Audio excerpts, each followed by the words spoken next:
Hello viewers, अगर आप search कर रहे हैं एक ऐसी वीडियो जो आपके जीएसटीआर 9 और जीएसटीआर 9C की फाइलिंग को आसान बना दे, तो आप बिल्कुल सही वीडियो को देखना शुरू कर चुके हैं। व्यूअर्स, जीएसटीआर 9 और जीएसटीआर 9C दोनों की फाइलिंग में काफ़ी टेक्निकल चैलेंजेस आते हैं और इन्हीं सब टेक्निकल चैलेंजेस को सॉल्व करने वाली है हमारी आज की वीडियो। तो चलिए स्टार्ट करते हैं और सीखते हैं वो सारे स्टेप्स जो जीएसटीआर 9 और 9C की फाइलिंग को इजी बना देंगे। तो सबसे पहले हमें जीएसटी का लॉगिन करना है।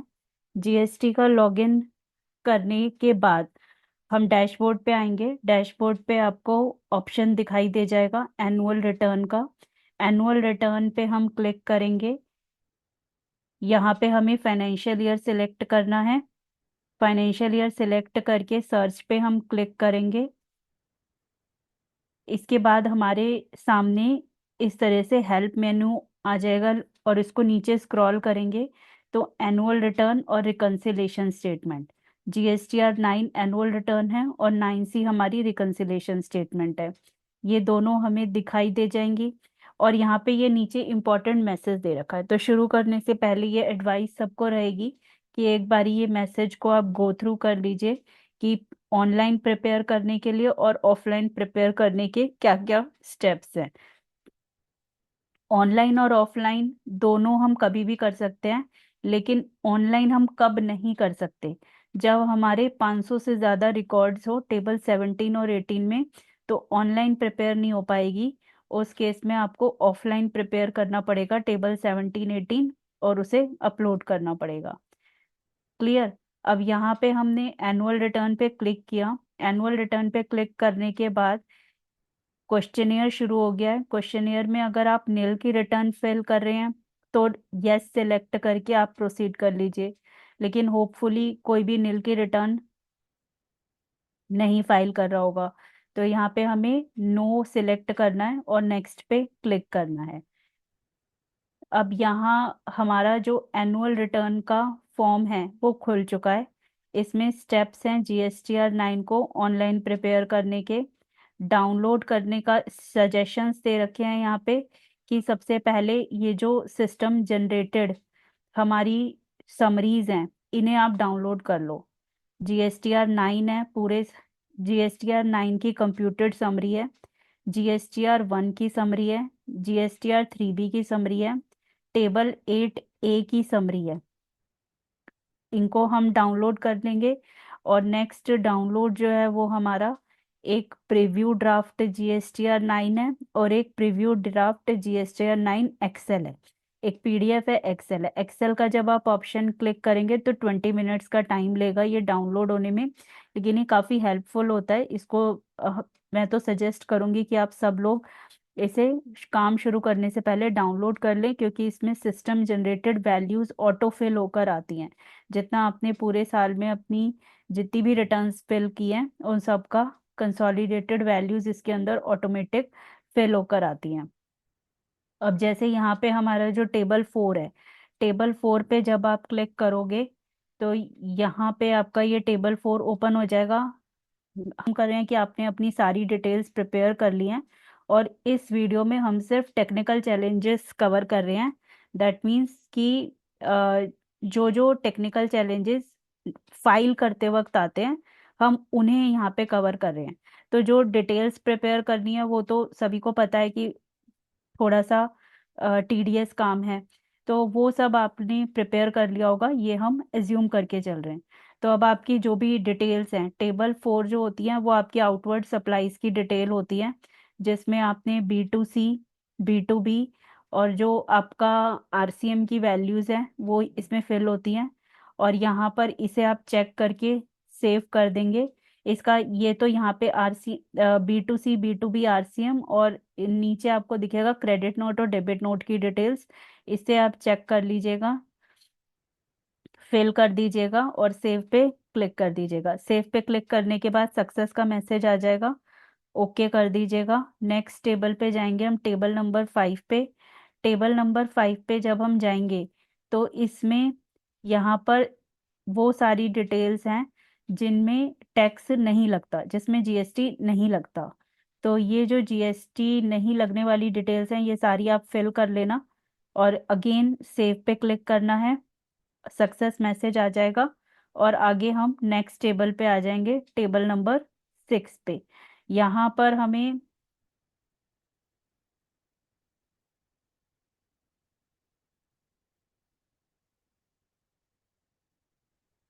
ये टेबल पर आने के बाद यहाँ पर हमें सारा जितना भी आईटीसी से रिलेटेड डिटेल्स हैं वो फिल करनी होती है।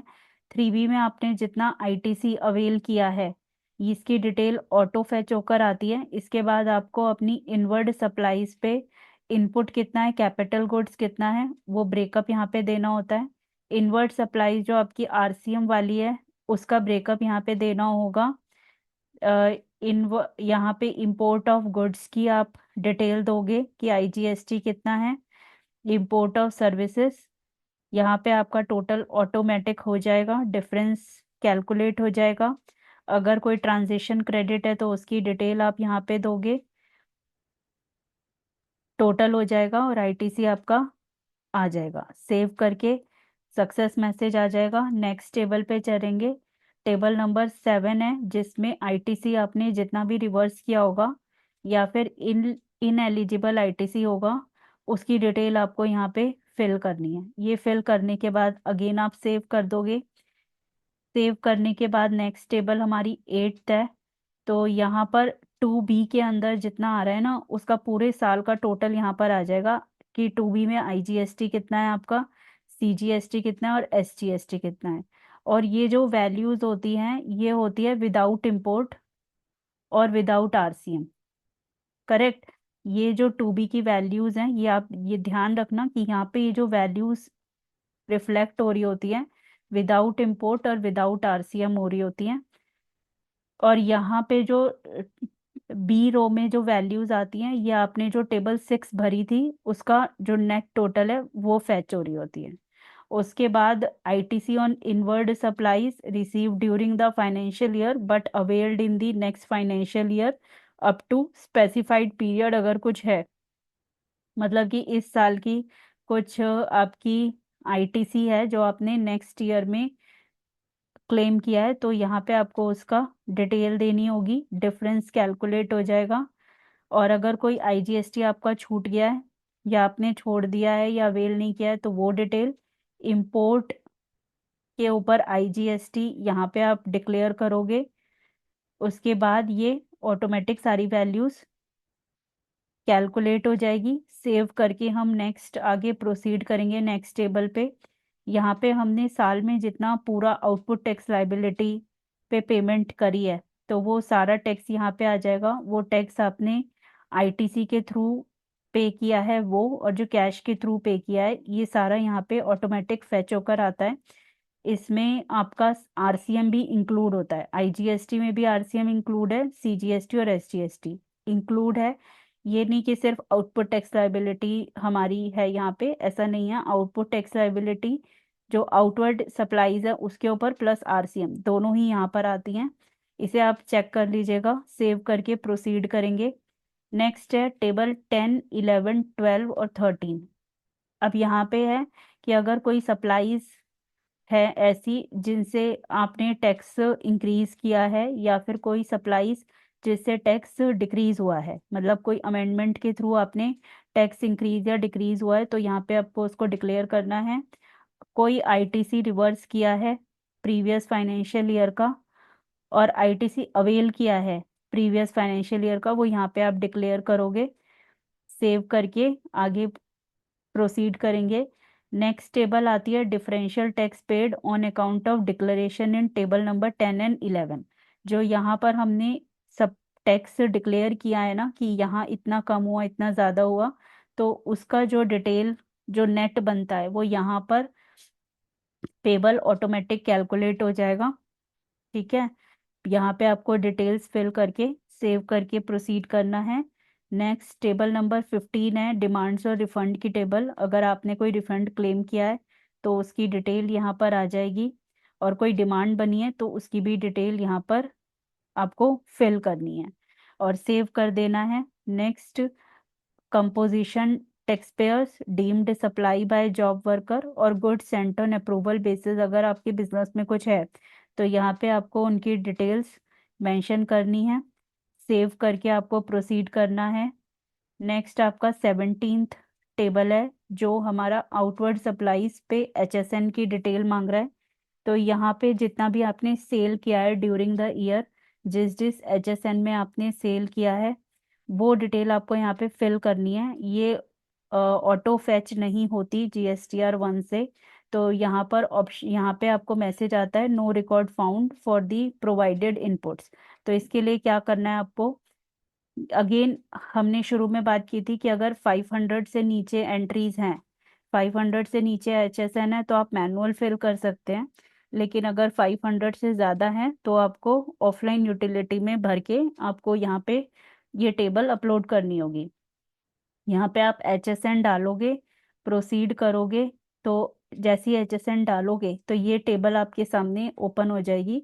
इसमें जो रेड एस्ट्रिक मार्क्ड फील्ड्स हैं वो मैंडेटरी हैं। आपको UQC, total quantity, taxable value, rate of tax, IGST, CGST और SGST फिल करना है, ऐड पे क्लिक करना है। करेक्ट। इसके बाद नेक्स्ट आ जाता है कंप्यूट लाइबिलिटी का, नीचे ऑप्शन होता है। यहाँ पे इतना करने के बाद, HSN की डिटेल्स फिल करने के बाद नीचे आप देखोगे तो कंप्यूट लाइबिलिटी का ऑप्शन है, उसे क्लिक करोगे तो आपका late fee payable and paid का ऑप्शन, ये जो टेबल है ये ऑन ओपन हो जाएगा। इस टेबल के अंदर अगर आपकी कोई लेट फी बन रही है तो वो यहाँ पे आपको दिखा देगा, पेबल और पेड का। यहाँ पे आपको डिक्लेरेशन पोर्शन पे चेक करना है, नेम सेलेक्ट करना है अंडर, जिसके सिग्नेचर के अंडर आप रिटर्न फाइल कर रहे हो। और नेक्स्ट क्या होता है, यहाँ पे जब आप ऑथराइज सिग्नेटरी सिलेक्ट कर लेते हो ना, तो आपको प्रीव्यू ड्राफ्ट GSTR 9 इस पे क्लिक करना होता है। अभी आप देख रहे थे यहाँ पे हमने लेट फी और पेबल जब किया तब भी ये फाइल GSTR 9 का बटन डिसेबल था। हमने यहाँ पे चेक पे क्लिक किया, नेम सेलेक्ट किया, तब भी ये डिसेबल ही रहेगा। ये इनेबल कब होगा, यूजर्स को दिक्कत आती कि भाई हमने सब कुछ कर लिया लेकिन ये इनेबल नहीं हो रहा। तो ये इनेबल इसलिए नहीं होता क्योंकि इसको इनेबल होने के लिए प्रीव्यू होना ज़रूरी है। तो आपको ये PDF वाला जो ऑप्शन है ना, इस पे क्लिक करना है, आपकी एक PDF डाउनलोड हो जाएगी और ये जो फाइल GSTR 9 का ऑप्शन है ना, ये इनेबल हो जाएगा। करेक्ट। जैसे ये इनेबल हो जाएगा तो आप क्या है, सामने एक वार्निंग मैसेज आ जाएगा कि आपकी जितनी भी टैक्स लायबिलिटी है वो ऑफसेट, आप एग्री कर रहे हो कि आप ऑफसेट कर रहे हो, और एक बार ये एंट्रीज हो गई तो आप इसे रिवर्स नहीं कर पाओगे। आप कंटिन्यू करना चाहते हो, यस कर लेना। श्योर है कि सारी चीज़ें हमने ठीक की हैं, कुछ गलती नहीं की है, तो यस करके आगे प्रोसीड कर लेना। फिर यहाँ पे फाइल विद DSC और EVC दो ऑप्शन आते हैं। DSC आप सिलेक्ट करते हैं जो लोग, कभी कभी इस तरीके की एरर आ जाती है, unable to connect to the installed M signer. तो अब ये एरर आ रही है यूजर्स को, तो यहाँ पे परेशान होते हैं कि अब हम DSC कैसे लगाएं। तो इसके लिए यहाँ पर ये आप नोट कर लो, https://127.0.0.1:1585। आप इसे नोट कर लो। ये आपको पूरा कॉपी करना है और ब्राउजर खोल के, अपना इंटरनेट ब्राउजर खोल के यहाँ पे आपको पेस्ट कर देना है। पेस्ट करके जैसे ही आप एंटर करोगे आपके सामने इस तरीके का मैसेज आ जाएगा, your connection is not private. तो अब इसमें क्या करना है, नीचे एडवांस का ऑप्शन है, इसे क्लिक करोगे और नीचे ऑप्शन आएगा कि क्या आप प्रोसीड करना चाहते हो, तो आप उसे यस कर देना कि हम प्रोसीड करना चाहते हैं। जैसे ही आप ऑप्शन ऑन करके वापस से इस पेज पर आओगे ना, फाइल विद DSC पे क्लिक करोगे तो आपकी ये एरर जो है रिमूव हो जाएगी और आपका जो DSC आपने लगाया है अगर, तो एम साइनर का पेज आपके सामने ओपन हो जाएगा। यहाँ पे आपको आपके DSC दिखने लग जाएंगे, आप साइन कर देना। साइन करके करोगे तो आपके सामने मैसेज आ जाएगा कि आपकी रिटर्न फाइल हो गई है। एक्नॉलेजमेंट रेफरेंस नंबर ये है, आप डाउनलोड कर सकते हो। आपके ईमेल आईडी और मोबाइल नंबर पे मैसेज सेंड कर दिया गया है। स्टेटस आपकी रिटर्न का फाइल हो गया है, फाइल्ड आ गया है यहाँ पे। करेक्ट। तो ये जो हमारा यहाँ तक का स्टेप है, ये था GSTR 9 फिल करने का। राइट। अब हम आगे बढ़ेंगे GSTR 9C पे, रिकंसिलेशन स्टेटमेंट पे। तो उसके लिए हम फिर से अपने लॉगिन पे एनुअल रिटर्न के पेज पे जाएंगे, और यहाँ पे जो हमारा सेकंड टैब था रिकंसिलेशन स्टेटमेंट GSTR 9C, इस पे क्लिक करेंगे। यहाँ पे इस पे क्लिक करने के बाद नेक्स्ट हमारे सामने ये विंडो ओपन हो जाएगी। ये जो मैसेज यहाँ पर आ रहे हैं, आप इसे अच्छे से गो थ्रू कर लीजिएगा, पढ़ लीजिएगा। यहाँ पर जो ये ऑप्शन आ रहा है, download 9C table derived from GSTR 9 PDF, इसको आपको डाउनलोड करना है। ठीक है। जब आप इसे डाउनलोड करोगे, इसे ओपन करोगे, तो आपके सामने इस तरीके की ये PDF खुलेगी, जिसमें आपका नाम और GST नंबर वगैरह लिखा होगा। अब यहाँ पे इसे ध्यान से एक बारी आपको समझने की ज़रूरत है कि इसमें क्या है। ठीक है। तो इसके अंदर part 1, part 2, part 3, part 4। Right. अब इसमें ये जो लिखा हुआ है ना, ये टेबल 5 है। 5 का रो नंबर Q है। टर्नओवर जो एनुअल रिटर्न में डिक्लेयर किया है, GSTR 9 में जो डिक्लेयर किया है, वो यहाँ पर आएगी। Table number 7, reconciliation of taxable turnover, row number F, यहाँ पे वैल्यूज हैं। Part 3, reconciliation of tax paid, table number 9, row number Q, ये है हमारा total amount paid as declared in annual return. मतलब हमने CGST टोटल कितना पे किया है, SGST और IGST कितना पे किया है as per annual return. Part 4 आपका ITC के लिए है, टेबल नंबर 12, और इसका नेक्स्ट पेज पे रो नंबर E। तो ITC claimed in annual return, यहाँ पे CGST, SGST और IGST आ जाएगा। Similar table number 14, row number S। ये अभी आपको शायद समझ ना आए, लेकिन जब हम 9C के लिए आगे थोड़ा और प्रोसीड करेंगे तो आपको क्लैरिटी आएगी कि ये क्या चीज़ है। तो ये फिगर्स आपकी अब आगे काम आने वाली हैं, तो आपको 9C ये ओपन करके रखना है। इसके बाद आपको क्या करना है, अपने पोर्टल में जो आपने लॉगिन ले रखा है, उसमें डाउनलोड्स के सेक्शन में जाना है, ऑफलाइन टूल्स में जाना है, और GSTR 9C ऑफलाइन टूल आपको डाउनलोड करना है। डाउनलोड कर लिया आपने, तो आपके सामने एक जिप फाइल आ जाएगी, इसे आप एक्सट्रैक्ट कर लो। एक्सट्रैक्ट करके जब आप देखोगे, तो आपको एक एक्सेल की यूटिलिटी मिलेगी, ऑफलाइन यूटिलिटी। करेक्ट। अब इस ऑफलाइन यूटिलिटी को जब आप ओपन करोगे, अब आप एक चीज ये ध्यान रखो कि जितनी भी यूटिलिटीज होती हैं टैक्स से रिलेटेड, वो सब मैक्रो इनेबल्ड होती हैं। अब यहाँ पर एक ऐसी एरर आएगी कि Microsoft has blocked macros from running because the source of the file is untrusted. ठीक है। अब यूजर को यहाँ पे चैलेंज आता है कि भाई अब इसे कैसे मैं मैक्रो इनेबल्ड करूँ। पहले क्या होता था कि फाइल में जाके, ऑप्शंस में जाके, ट्रस्ट सेंटर्स में जाके इनेबल कर लेते थे, लेकिन अभी जो है ये चीज़ नहीं होती। अब इसे इनेबल करने का क्या तरीका है, आपको ये एक्सेल बंद करनी होगी, क्लोज करनी होगी। उसके बाद आप ये जो यूटिलिटी है, इस यूटिलिटी की आपको प्रॉपर्टीज में जाना है। राइट क्लिक करोगे, प्रॉपर्टीज का ऑप्शन मिलेगा। इसमें आप बॉटम पे एक ऑप्शन देखोगे अनब्लॉक का, इसे आपको टिक करना है। टिक करने के बाद आपको ओके पे क्लिक करना है। ठीक है। और फिर उसके बाद जब आप इस एक्सेल यूटिलिटी को ओपन करोगे, तो ये मैक्रो इनेबल्ड हो चुकी है, आपके पास एरर नहीं आएगी। करेक्ट। अब उसके बाद आपको क्या करना है, ये जो फर्स्ट पेज इसका आ रहा है, होम पेज, इसमें आपको यहाँ पे पार्ट 1 में ये डिटेल्स फिल करनी है। ये कहीं से फिल नहीं होकर आएगी। यूजर्स परेशान हो जाते हैं कि भाई ये ऑटोमेटिक फिल क्यों नहीं हो रही, या मुझे कौन सी फाइल यहाँ पे अपलोड करनी है। तो एक चीज़ ये क्लियर कर दूं मैं कि GSTR 9C की जो ऑफलाइन यूटिलिटी है, उसमें कोई भी चीज़ अपलोड नहीं होती है।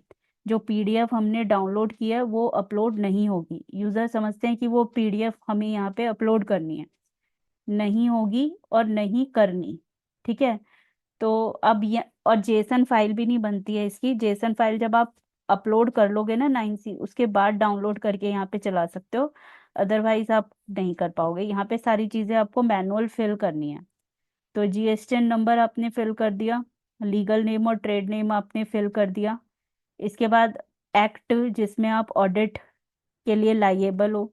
इनकम टैक्स एक्ट में तो सभी होते हैं मोस्टली।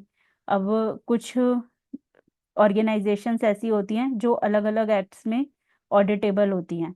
तो एक एग्जांपल, जैसे अगर आप प्राइवेट लिमिटेड कंपनी है तो कंपनीज एक्ट में आप लाइएबल ऑडिट के लिए, तो यहाँ पे आप कंपनीज एक्ट 2013 लिख दोगे। ठीक है। इसके बाद आप नीचे यहाँ पर देखोगे ये टैब्स।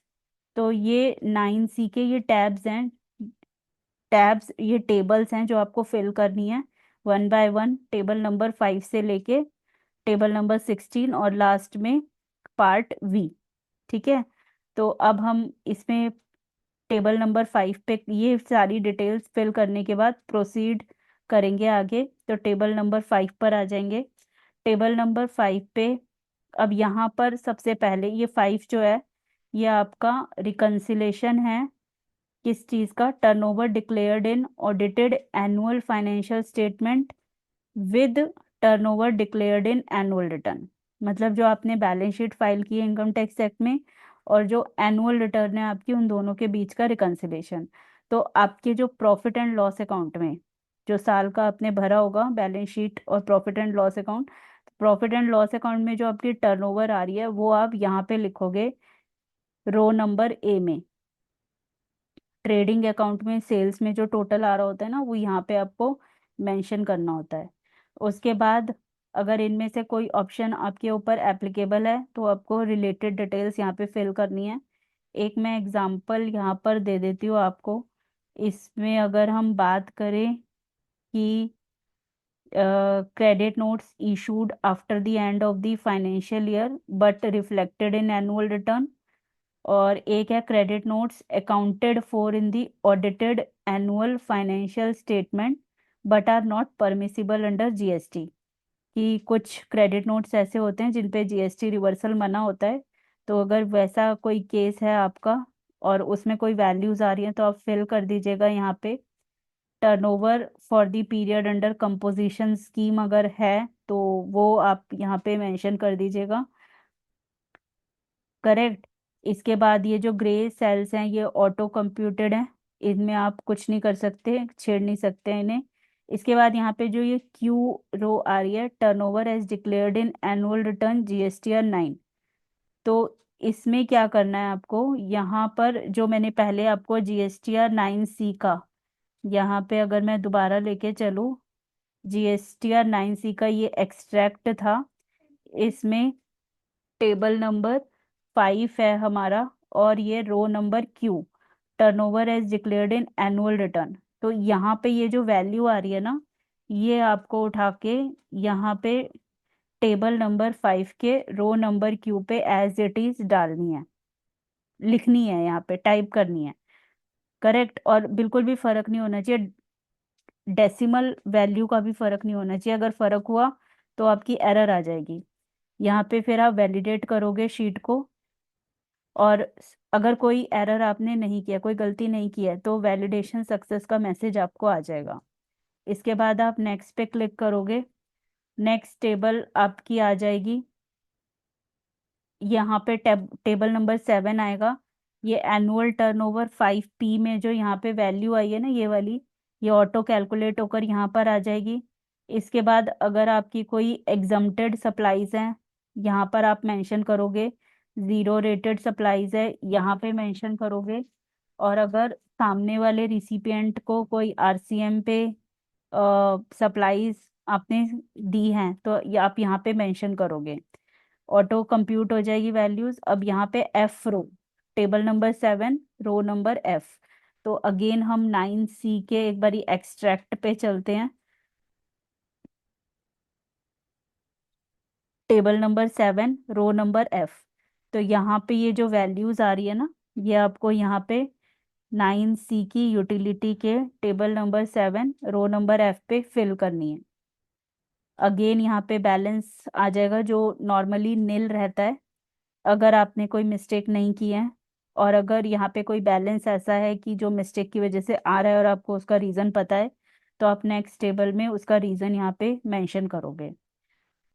इसके बाद नेक्स्ट हमारी टेबल आती है 9, रिकन्सिलेशन ऑफ टैक्स पेड। तो जितना भी आपका आउटवर्ड सप्लाईज है, आउटवर्ड सप्लाईज के ऊपर आपके जितना टैक्स बनता है और जिस जिस परसेंटेज में बनता है, वो आपको यहाँ पे मेंशन करना है।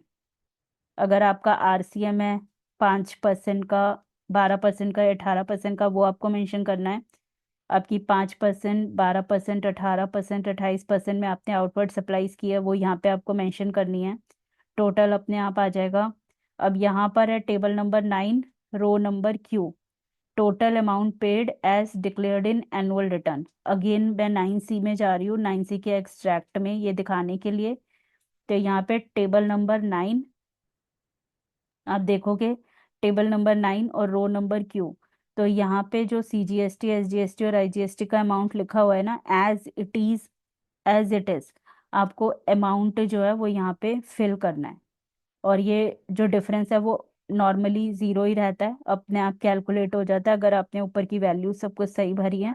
और अगर नहीं है, कोई डिफरेंस आ रहा है और आपको रीज़न पता है, तो आप नेक्स्ट टेबल में उसका रीज़न दे दो। उसके बाद नेक्स्ट है कि जो आपका कोई डिफरेंस है, एडिशनल अमाउंट आपने पेबल करना है, देना है, लेकिन आपने पे नहीं किया है, तो वो यहाँ पे मेंशन कर दो। अगेन वैलिडेट करके नेक्स्ट क्लिक करो, टेबल नंबर 12 पे आ जाओ। अब है आईटीसी के बारे में रिकन्सिलेशन।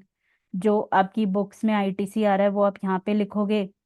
और आईटीसी कोई पिछले सालों का इस साल क्लेम किया है या इस साल का अगले साल क्लेम किया है, तो वो यहाँ पे मेंशन करोगे। और यहाँ पे ITC claimed in annual return, table number 12 row number E. Again हम रिवर्स में जाएंगे उसे देखने के लिए। तो यहाँ पे हमारी ये टेबल नंबर 12 है, रिकन्सिलेशन ऑफ नेट आईटीसी, और रो नंबर ई में वैल्यूज यहाँ पे। तो ये वैल्यूज का आपको ये वैल्यूज आपको यहाँ पर हम जाएंगे टेबल नंबर 12। तो टोटल करके यहाँ पे डालना है उनका। वो तीन वैल्यूज थी, CGST, SGST, IGST। तो वो तीनों का टोटल करके आपको यहाँ पे डालना है, और पॉइंट का भी फर्क नहीं होना चाहिए। वैलिडेट करके आप नेक्स्ट क्लिक करोगे। अगर कोई डिफरेंस है तो रीज़न दोगे। 14th नंबर की टेबल है आईटीसी की, आपको यहाँ पे रिकंसाइल कराना है अगेन। तो यहाँ पे आपको टैक्सेबल वैल्यू देनी है और उसके ऊपर कितना टैक्स है वो आपको बताना है। परचेज की टैक्सेबल वैल्यू कितनी है, जो आपने परचेज किया है उसकी टैक्सेबल वैल्यू, और ITC, freight, power, imported goods, rent, insurance अगर गुड्स कोई डिस्ट्रॉय हुई हैं, और यहाँ पे मिसलेनियस एक्सपेंसेस, कैपिटल गुड्स अगर आपने कुछ परचेज किया है। और अमाउंट ऑफ टोटल आईटीसी और एलिजिबल आईटीसी नॉर्मली सेम होता है। अब यहाँ पर है table number 14 row number S, ITC claimed in annual return. तो अगेन 9C के जब एक्सट्रैक्ट में जाएंगे, तो यहाँ पे table number 14 row number S में जो वैल्यूज आ रही है, ये आपको वैल्यूज का टोटल करना है। और यहाँ पे table number 14 row number S यहाँ पे आपको फिल कर देनी है। डिफरेंस अपने आप कैलकुलेट होगा, नॉर्मली जीरो रहता है, नील रहता है।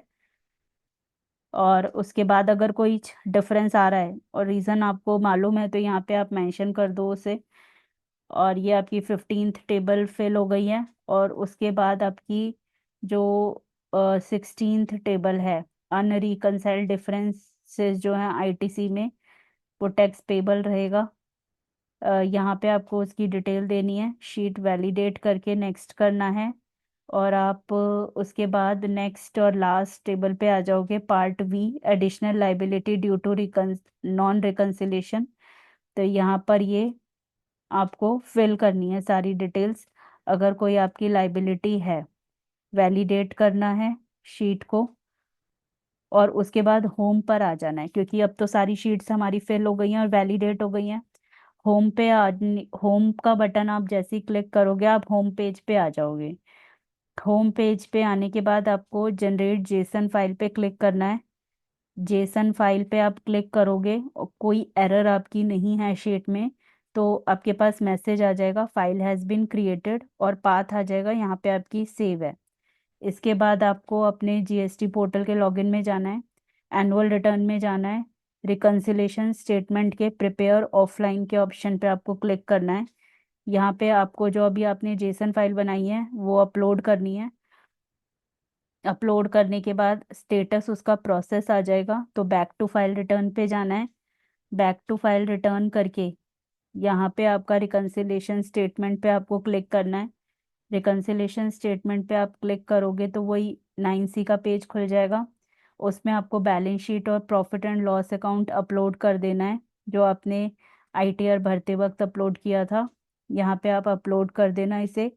अगेन अपलोड करने के बाद सेव का बटन क्लिक करना ज़रूरी है। यूज़र्स क्या करते हैं, उन्हें समझ नहीं होता तो वो सेव का बटन क्लिक नहीं करते और फिर कहते हैं कि भाई हमने तो सारा काम कर लिया, अब हमारा वेरिफिकेशन का पोर्शन जो है ना वो इनेबल नहीं हो रहा, या हमारा फाइल रिटर्न का जो बटन है वो इनेबल नहीं हो रहा। तो वो एरर होती है, वो इसलिए होती है क्योंकि सेव का बटन क्लिक नहीं किया होता। यहाँ पे जो हमने अपलोड किया है इसे सेव करना होता है। ये इसे सेव जैसे ही आप क्लिक करोगे आपका ये जो वेरिफिकेशन पार्ट है ये इनेबल हो जाएगा। आप इस पे क्लिक करो, यूज़र सिलेक्ट करो, ऑथराइज सिग्नेटरी, वार्निंग मैसेज आ जाएगा। इसे आप प्रोसीड करोगे आगे। अगेन डीएससी और ईवीसी, डीएससी आप सिलेक्ट कर लो, यहाँ पे डीएससी लगा के आप अपनी रिटर्न फाइल कर लोगे। तो यहाँ पे आपकी जीएसटीआर 9C जो है वो अपलोड हो जाएगी। और होपफुली जितनी भी टेक्निकल ग्लिचेस थे, जहाँ पर भी चैलेंजेस आते हैं यूज़र्स को, वो हमने इस वीडियो में सारे कवर करने की पूरी कोशिश की है। अगर आपका कुछ रह गया है तो आप कमेंट करके हमें बता सकते हैं। अगर कोई प्रोफेशनल असिस्टेंट चाहिए तो आप हमें कांटेक्ट कर सकते हैं nitwekacademy@gmail.com पे। और इसी तरीके के और कंटेंट्स के लिए हमारे वीडियो को प्लीज़ लाइक कीजिए, शेयर कीजिए और चैनल को सब्सक्राइब कीजिए। Thank you.